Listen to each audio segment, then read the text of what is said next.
Hey everyone, welcome to this channel. Today we are going to dive into one of the most important concepts in modern database design and distributed systems, that is log structured merge trees or LSM trees and their building block called SSTable, sorted string tables.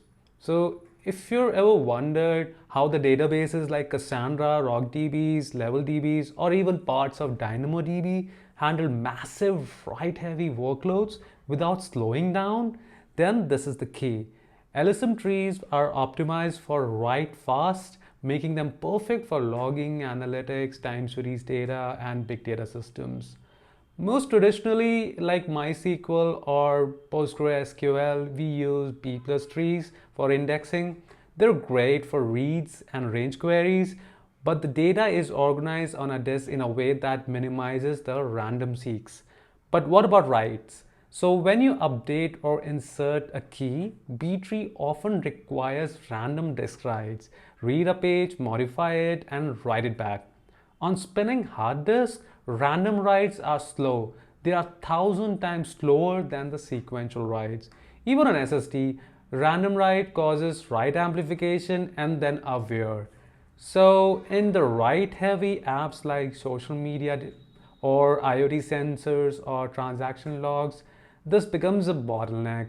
So for this, we have LSM Tree. Before deep diving into LSM Tree, let's go into one of the building blocks for LSM Tree, that is SSTable. An SSTable is an immutable on-disk file storing key value pairs sorted by key. So the structure has few blocks. One is the data blocks, in which we have sorted key value entry. Then we have index block that has pointers to the data. It is a sparse index. It is a sparse index for quick lookup. Then we have Bloom filters to quickly check if the key might exist, so it avoids the unnecessary reads. Then we have footer, that is the metadata. It has checksums, offset, and metadata. This is typical structure of a SSM table looks like.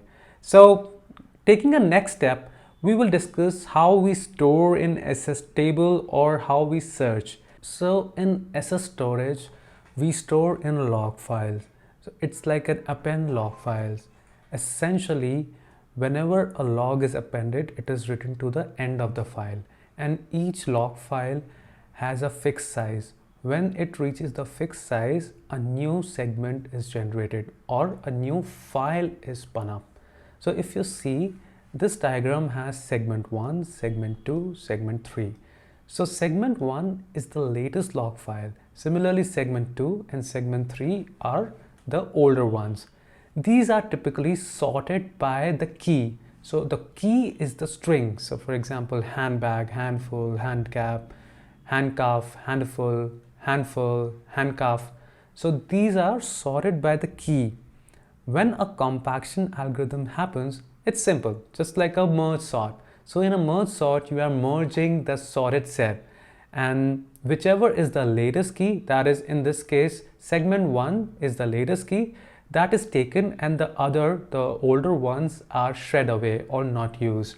So after compaction, when we do the compaction, it comes out to be handbag and takes the value 789. That is the latest value instead of the other values. Similarly, handcuff, we take the latest value. Handful, we take the latest value, that is of segment 1. So this is how the sorted set is compacted and merged using the merge algorithm here. Let's move to the next part, that is how a search happens. We store the data in a sparse index in the SST. The reason we store in a sparse index is that we don't want to store all the indexes in the database. That will make the data very huge and very difficult to search and manage.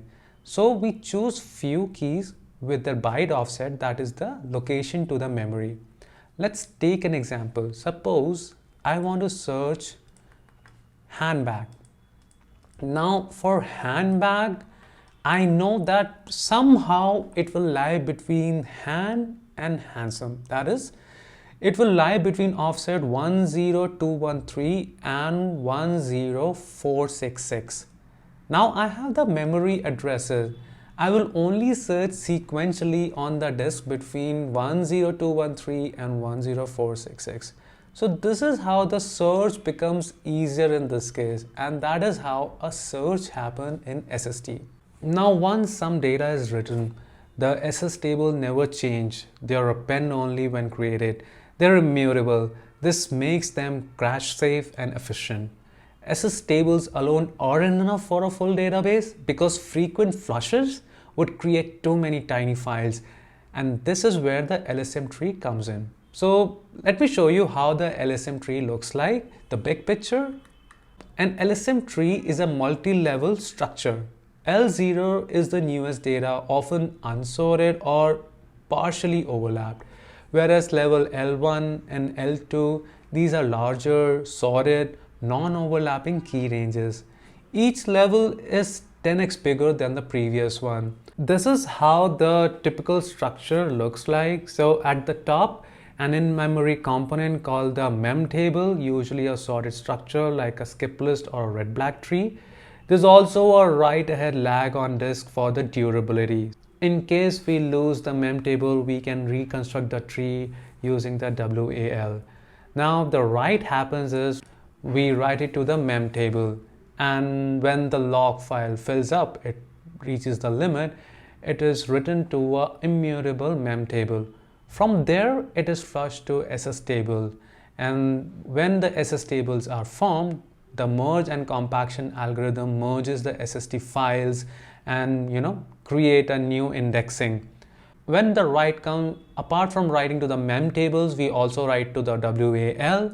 This is because we want to maintain the durability and we don't want it to be lost. Now the reads. So when the read comes, we check the memtable first, and then we check at the L0, L1 and L2. So this can be pretty expensive if we have to iterate till all the levels. So for this, we can speed up by using either Bloom filters or sparse indexes. For sparse indexes, we've already discussed on the top, how we keep a sparse index and then search based upon the location. Bloom filter is another form of speed up strategy that we can use. It will tell that if a key is definitely in the file or not. It will use probability to tell that. Worst case is that we have to check all the levels, but in practice, it's fast enough, especially with the caching. New data masks the older version and the latest wins. So as we write and we get more and more SSTables, the reads slow down, and if too many, then it can take a lot of time. So the compaction algorithm that happens in this part. So what happens is we pick the overlapping SSTables from a level, merge sorted runs, keep the latest version and drop tombstones and duplicates. I did not discuss about the tombstone, but tombstones are like delete. We actually do not delete literally in the log files, but we mark the line as tombstone, as the delete. And then we write the new and larger SSTable to the next level.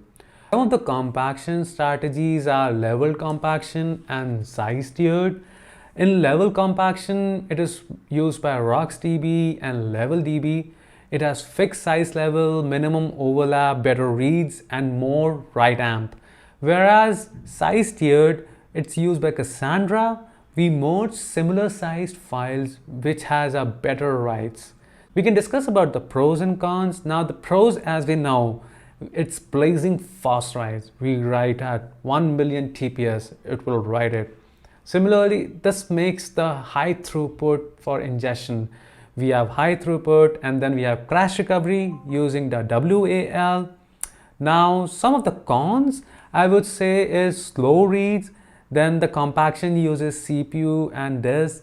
We will have space amplifications that is primarily bad for SSTs. Some of the databases that this strategy is used are like RocksDB, LevelDB, Cassandra, then we use it in Bigtable, HBase, also in some parts of DynamoDB and MongoDB. So that's LSM Tree and SSTables. They trade some read complexity for incredible write performance, powering many modern data-intensive apps. If this helps, smash like, subscribe, and ring the bell for more system design and database tutorials. Drop a comment if you have worked for LSM based DBs and which one's your favorite. Thanks for watching. See you next time.